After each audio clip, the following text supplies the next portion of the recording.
Hey guys, it's Das, and I am bringing you our final video of Season 7 and MLCW. As you can see, we made the finals of BML against a 10-1 Kerala team, and unfortunately fell just short at the very end. It was a close war at 59-59, and unfortunately we lost by 5% on the top base. So what we're going to do is we're going to take a look at the, our six-packers and just kind of talk about the season and where we're going from here. So I want to go ahead and recognize OR2, or otherwise known as ORT, who has been with us in our Discord for nearly a year, but recently decided to join us in game, and we are ecstatic he did. He brings a great element to our game. Shout out to GIF, who is also Seth, our leader, to On, and to Jube for their six-packs.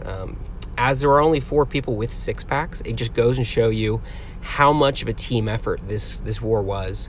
And what I really love about this war, and why we're going to really just kind of slowly roll through these hits and just talk about it, is because this war was the perfect summary of our season, minus us not winning. So what we're going to do is we're going to go, like I said, we're going to show these hits, sped up through, just so you can kind of see what all we brought to the table this season, and it's good. What you're going to see is you're going to see bats, you're going to see hogs, you're going to see miners, you're going to see witches, you're going to see a little bit of everything. You're going to see loons, because at the end of the day, we are not a one-trick pony. We do it all. And, while we have people who operate in these different niches, we also have people who do a little bit of everything. And it created an incredible balance for us all season, made it incredibly hard to defend us. And that was really the reason we got to where we did. So credit to Kerala, for some great base building. We absolutely kicked their ass at Town Hall 10. We had 4 spare hits and they had to dip one. But, all of our hits at 11, even though we landed 2, but not all 3, we had a couple just fall 4 or 5% short because of a little thing that, if we did it again, it'd be an easy triple, but, that's the game. So, have to recognize they did a good job building up top, just enough to prevent us perfecting them like we did to so many others this season. I believe in our 6-win streak, we had 3 perfect wars against really good teams, and every other war in there was a 58 or 59. So we brought the heat every single week, once we kind of kicked our asses back into shape. And and we were really hoping it would end with a win, like I'm sure everybody does. And so we're sad to see it end this close, but we're very proud of how well we did this season, and we're proud of everybody who brought us here. And like I said, it was a clan effort top to bottom. Nobody was being carried by their alts. Most wars we had very limited alts in. This was a due to the small BD as well as our depth, most of the time everybody had at least one account in the war and had some skin in the game. So we're just ecstatic to have done so well in our 5th season of MLCW. We've kind of been there, done that in BKL, AQL, the summer league. And so to spend a season in the smaller BML league and kind of step back a little bit size-wise and take the time to properly, work as a team and as a clan to do well and not rely heavily on alts it was a nice change of pace. And I think it's going to set us up for success when we apply for BKL in Season 8. So speaking of, we are looking for more 10s, 11s, and 12s for Season 8 BKL. It is a 2-5-13-5 BD, so we are set on 9s, but we are looking for some more folks at the 10 to 12 level who are interested in joining, kind of a clan like ours, and who might be tired of these one and done clans who get together for a season and burn out, or hey, we have a great idea, and then they just can't take it. We've been together for over 3 years. The clan has been around since 2012. And we've competed in basically every single major competition out there, and I think we've really found our niche in MLCW. We have a number of admins in clan between Jubilee, myself, Southern Lee, and Gav. So we're obviously very invested in the league, and we believe it is one of the best balances out there of competitiveness, of fun, and it just does a great job of striking that balance between the two. So if that's something you're looking for, definitely hop in our Discord, which is here and on Twitter, or feel free to send me a direct message if you see me posting on Potluck or MLCW recruiting. I'm happy to talk with you, and we would love to get more people involved. I think we've got a great product here in Reddit Echo. There's a reason why we've been together as a clan for so long, and there's a reason why we're so stable versus a lot of other clans out there in the competitive scene. We're not falling apart after one bad season, and we're not riding off in the sunset after one really great one. So we're a known quantity, and that quantity is good, I would like to think. So if this is something you've been looking for, you've been bouncing around trying to find that clan, hit us up. So kind of going back and just catching the end of these hits, well, I guess I should probably just go ahead and point out that MLCW, just being the great league it is, has some great rules in place for people who are looking to duel. So, I know we're applying to BKL, and it's probably going to be one of the busiest leagues. So, if you're interested in joining, but you might already have a BKL clan, it's not an issue. The MLCW has these great rules where, you just need to let us know. And so, if we ever happen to face your other clan, we just needed to clear those accounts, and then just make sure that you never wore the same clan in back-to-back weeks. That's basically it, and it's incredibly simple. And so, don't feel like just because you're in another BKL clan or another MLCW league, you can't join us and be part of this magic, because you definitely can, and we're happy to help you kind of navigate that. But like I said, it's pretty easy. So I'm kind of bouncing back to these hits. While I've been talking, you've seen us just absolutely smash Corolla's bases with a little bit of everything. This was partially because they chose to pull bases from popular streams, which is, a questionable move, but hey, makes it easy for us. We don't mind. And a lot of planning. We worked, over the 6-win win streak. We worked really hard as a clan, and changed up our methods, from our 3 and 4 start, kind of changed up what we were doing, and kind of taking a look at what worked, and then perfecting it and making it our own. So what you see here is not a fluke. It's the result of a lot of hard work and communication. We don't do a lot of voice, but we do a lot of sketch and planning and feedback, and really every hit is a team effort. Some of these hits that are very much that person's niche are a little bit more straightforward, and hey, this is my plan, and let's just sign off on it.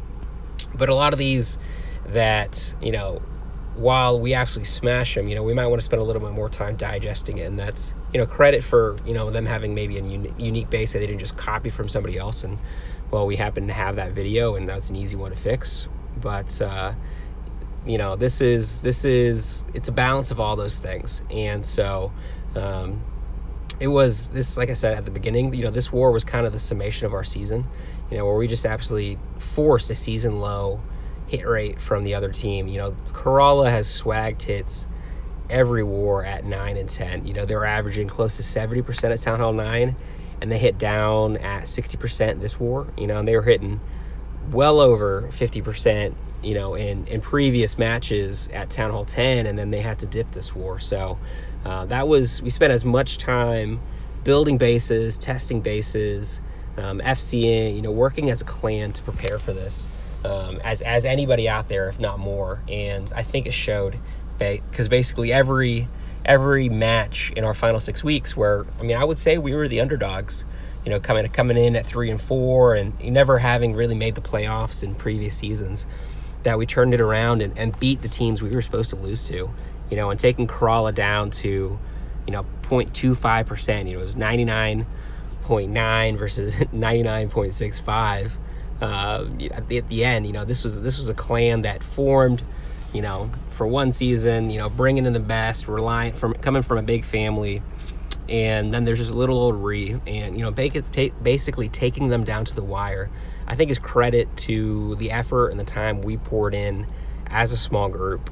We have a long-standing relationship with Highly Active, but those folks have been instrumental in all of our seasons, and they've been great. And it was always laughable when, you know, people would make a comment about ringers or something, because, you know, at what point do they stop becoming ringers and are they clanmates? Because they spend so much time in clan that they're rostered with us, that they're just like family, you know, in our clan, in our Discord. At that, it's pretty laughable at that point. So, you know, Highly Active is somebody we've loved them since the first season they joined up with us back in BK. I think it was season 5 BKL, and so you know, they definitely, their members and their planning helped us get here, but it was a lot of free, you know, and it was not near the degree I think you see with these other clans that are part of a big clan family. And so you know, I'm just gonna go ahead and toot our horn, because I think it's rare in today's Clash and what remains of the competitive scene that you see a small clan and clan family, you know, with 75 people in our Discord, you know, taking on some of these powerhouses that are basically, you know, countries consolidating a single clan to win it all. You know, that's just not something that we're doing. So I'm gonna toot our horn and say, you know, we're kind of beating the odds and saying fuck it, you know, we're the underdogs and we're happy with that. So taking a break from my commenting, just kind of look at some of these hits, and recognizing, you know, Jupe here with her 6-pack against Akil, who I believe this was their clan reps, one of his accounts. He was also one of their Town Hall 11s who waited till the very end and who swagged on his Town Hall 10 hit. You know, so this is Jupe. She was with us for a long time in the previous seasons. She came back and helped us at Town Hall 9 this season and was always one of our most reliable hitters. She was just an absolute queen with witches, and you know, good news for her is, you know, she's moved. You know, a lot of her accounts are with North Awakens, who are also applying to Season 8 BKL, and, you know, I expect big things from those guys, because, you know, if it's anything like Jude, they're going to kick ass. And so, you know, she is going to be with us with a couple accounts next season as well. And, you know, I certainly hope we can go head to head with those guys and have a great match. And, you know, that's one of the things we're excited about for Season 8 BKL, is because the quality competition is going to be so great. You know, just the amount of clans who've already said they're signing up for that league, that, you know, it's going to be a tougher road to get to the postseason, but, you know, I think it's going to be worth it. And, well, we absolutely loved BML. It was such a great little league. You know, there's, you know, 10 teams to start, or 11 teams, and, you know, a couple dropped. But at the end of the day, the caliber of competition was no less. These small wars just meant every single hit mattered every single week. You couldn't take a week off. And it was pretty funny. That was actually too high of pressure for some folks who originally joined us with CWL experience, and they just could not cut it because they could not handle the stress of their hit mattering that much. And it's pretty laughable that, you know, these people with large clan and, you know, pretty prestigious names are stressed out by little BML. And I just love it so much, because it was a pocket-sized fun league, and it was action packed due to the size of the, you know, the BD. And, you know, I think clans who choose to, you know, do that next season are gonna have an awesome time as well. You know, it's at a 1-3-8-8 BD next year, so that's gonna be just as tight. You know, the wars are gonna come down to single star or percentage yet again, and I think that makes for exciting wars week in and week out. And I think it shows you the caliber of clan and personnel that you can go into a war like that and come out. You know, you have to bring a consistent product week in and week out and work as a group, because, you know, if one person does have a bad week, it just means you need to work harder at the rest of them to make up for it. And there is nothing wrong with that, because you win as a team and you lose as a team. But that's just the reality of this little league. And so, you know, I think that's the reason we really enjoyed it this season, is because, you know, we were able to, you know, focus down. Everybody had 1, maybe 2 accounts in a given war. And so they were able to spend more time on each of their hits and planning their own, as well as helping others. And that meant, you know, even though it was a smaller BD, actually more people had skin in the game, which meant the clan as a whole was more involved with these little wars. And it just made for such a great environment, so much fun. And, you know, even though it might not have been the best for streaming, you know, with these, you know, really 40 hits, you know, 80 total over the course of 24 hours, you know, I think it was hard to compete with how high intensity and pressure each one of the hits that you got to watch were. I mean, we all know we've watched these big 40-man wars where, you know, it's 20 plus Town Hall 10s, and any given hit doesn't necessarily matter that much. You know, obviously, you know, the hit rates matter, but, you know, when you can fuck up and there's 25 other 10s to cover your ass, then, well, it's not that big, you know, not that stressful. And that's why I think, you know, if you're going to spend time and the effort to be competitive and to, you know, really invest in this scene, then this made it all worth it at the BML level. So, you know, I think BKL is at kind of the same degree with 25-man war, and, you know, enough at each town hall level that you can't necessarily fall asleep at the wheel, but just being a little bit bigger and a little bit more diverse by introducing these 12s to the breakdown. So we are definitely excited. You know, that's where we started with MLCW back in season 5. You know, we actually started in season 4 Clan Castle League, but jumped up to BKL with our first competitive season, and just missed the playoffs by, you know, 1 or 2 wars against some quality competition that is still out there, like Iron Horse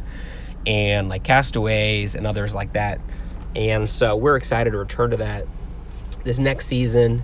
And, you know, it's coming up. It's only 5 weeks away. And so it's going to be, I think it's going to be a ton of fun. You know, we're going to take a little bit of time and take a breath, you know, after this season, because we poured a lot of time and effort and wife capital into our playoff run. But we'll be back for blood in season 8 BKL, and I would love for anybody listening and interested to be part of that. So just here at the end of this video, we're actually, you know, you never really get to see these little 9v11 hits, even though they're integral to a lot of wars at BML. And so I'm just going to take a minute to recognize kind of and just show what goes into that, and, you know, the thought process. It's not just lay your stuff down and know you're going to get the 2. You know, you're chasing percentage as well, but at the same time, you know, just a little Town Hall 9, you're pulling the CC.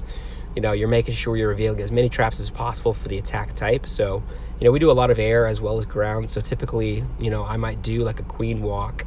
These are my hits: a queen walk baby drag or a mass baby drag attack, just to, you know, just based off of what the Town Hall 11 attackers planning on doing. So we'll coordinate and kind of do our attack based on that, and then from there I'll go get the percentage.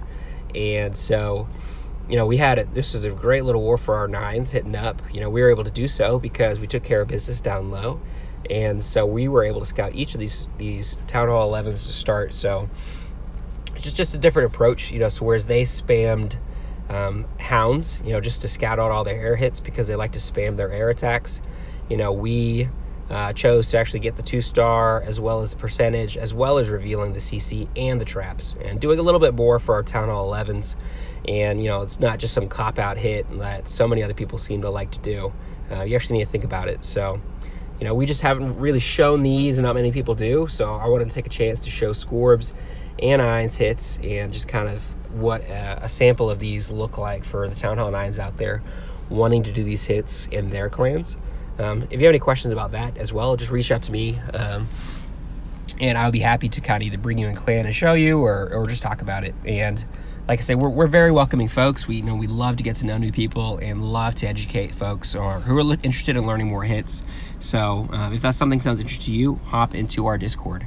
Real quick, just taking a look at the hit rates. You can see we absolutely just smashed their ass at most levels. You know, we both landed the 2 Town Hall 11s, and unfortunately fell a little short. But like I said, you know, absolutely great war, and I regret nothing about it. And peace, love, and re.